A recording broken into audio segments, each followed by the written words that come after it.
What the hell was that? We think somebody's trying to get in contact with us.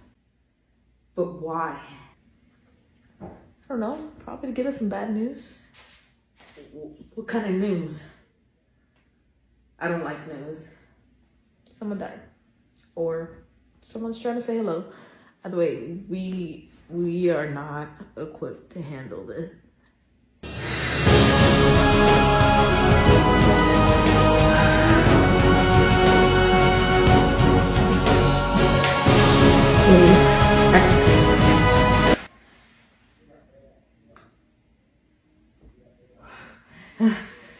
It went to voicemail. I'm not gonna lie, I don't think I was gonna be able to handle that. So who's gonna listen to the voicemail?